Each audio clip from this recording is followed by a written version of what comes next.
Bonjour chers amis, frères et sœurs, les enfants, nous sommes le samedi 10 avril 2020, amen.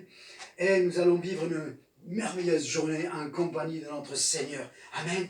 Et je voudrais vous dire, sortez, prenez un peu l'air, et ne restez pas confinés entièrement dans vos maisons, et tout en respectant les règles, mais il est bien de sortir, il fait beau, amen. Cette semaine, c'est les derniers jours de la semaine de la Pâque. Nous avons vu à travers l'agneau pascal de Moïse que c'était la préfiguration, l'ombre des choses à venir qui montrait Jésus-Christ sur la croix. Amen. Et aujourd'hui maintenant, Jésus est fermé dans le tombeau. Amen. Et la mort n'a pu le retenir. Et Pierre 3,19 nous dit que même il est descendu dans les enfers pour récupérer les clés de la mort. Amen. Mais ça, c'est une autre histoire. J'aimerais vous chanter un chant que nous trouvons dans 1 Timothée, chapitre 6, versets 15 à 16. Amen. Il est le bienheureux, l'unique souverain, il est le roi des rois, le seigneur des seigneurs, lui seul est immortel, sa demeure est bâtie au sein de la lumière, inaccessible à tous, il est le bienheureux, l'unique souverain, il est le roi des rois, le seigneur des seigneurs, nul parmi les humains ne l'a vu de ses yeux, aucun ne peut le voir, à lui soit à jamais l'honneur, la puissance, amen. Il est le bienheureux, l'unique souverain, il est le roi des rois, le seigneur des seigneurs.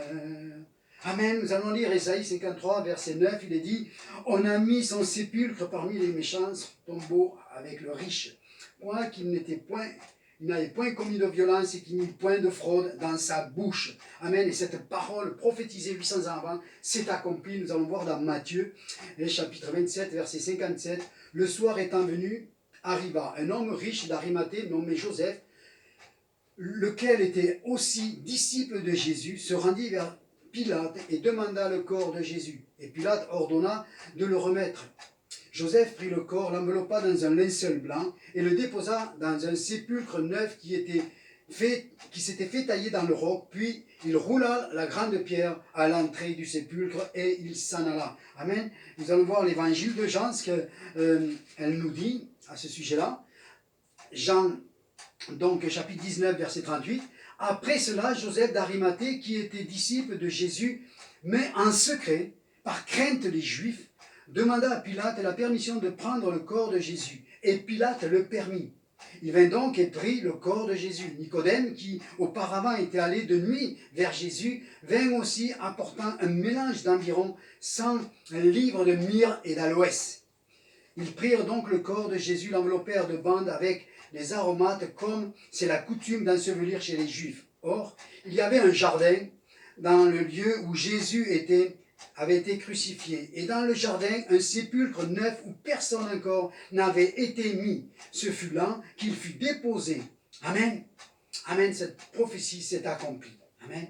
Vous savez, le message de l'évangile a la puissance de changer les cœurs de l'intérieur et de faire de nous de nouvelles créatures. Amen. L'apôtre Paul dira dans 2 Corinthiens chapitre 5 verset 17, « Si quelqu'un est en Christ, il est une nouvelle créature. Les choses anciennes sont passées et toutes choses deviennent nouvelles. » Amen. Ce principe est vrai. Ce changement devient visible. Certes, des fois c'est graduellement, certainement aussi radical, mais c'est l'œuvre de Jésus. Et il nous a fait cette promesse, l'œuvre que j'ai commencée, c'est moi qui vais la finir. Oh, qu'il est bon ce verset. Face au tombeau, nous trouvons deux hommes, Joseph d'Arimathée et Nicodème.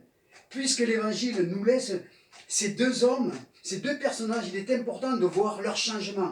Nous allons commencer par Nicodème. Chapitre 3 de Jean est consacré en grande partie pour lui. Et c'est là que nous avons sorti ce verset, Jean 3,16. « Car Dieu a tant aimé le monde qu'il a donné son Fils unique, afin que quiconque croit en lui ne périsse point, mais qu'il ait la vie éternelle. » Jésus et les apôtres ont prêché « Repentez-vous », c'est-à-dire changez de vie.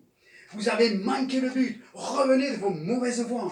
Et il va dire « Va et ne pêche plus ».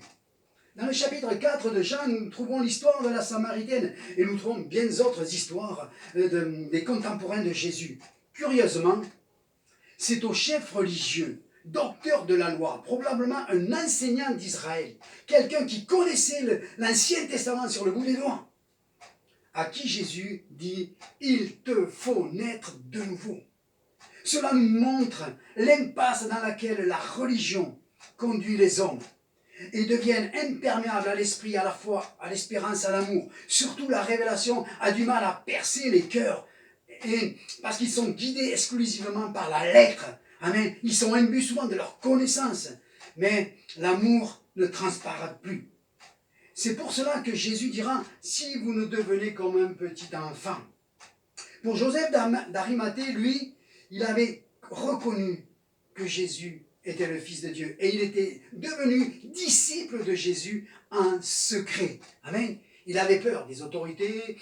Nous, des fois, on peut avoir peur de la famille, des amis, et nous avons des fois des craintes. Amen. Marc nous dit à propos de Joseph, dans 15, 43, conseiller de distinction qui lui-même attendait aussi le royaume de Dieu. Il osa se rendre vers Pilate pour demander Jésus. L'œuvre de Jésus s'est faite dans ces deux hommes. Amen. Nous reconnaissons vraiment une vie changée, transformée. Leur religiosité, leur philosophie, leur propre justice, tout cela est parti. Et maintenant, cette foi est révélée au grand jour. Parce qu'il ne peut pas en être autrement. Si tu nais de nouveau, la sève du sceptre va couler en toi et tu es à un moment donné, si Christ est venu installer dans ton cœur, alors ta foi va se révéler au grand jour. Amen. Et donc ce matin, je voudrais juste, peut-être toi ce matin qui a commencé à croire en Jésus, lire la Bible, mais ton passé spirituel, intellectuel, tes raisonnements philosophiques, ta propre justice, je n'ai pas tué, je n'ai pas volé, je suis bien, tout cela t'empêche d'avancer vers Jésus. Mais aujourd'hui, tu peux le faire. Aujourd'hui, tu peux délaisser tout cela de côté et te confier et recevoir cet amour. Tu crois et reçois cet amour ce matin dans ta vie et sois pardonné de tes fautes. Ou alors au contraire, tu peux être comme Joseph d'Arimathée. Tu crois, mais en secret. Ces deux hommes ont, devant la croix, eu la révélation de l'amour de Dieu manifesté en Jésus-Christ. Alors ce matin, abandonne-toi, accepte l'amour de Jésus dans ta vie. Accepte cet amour. Amen.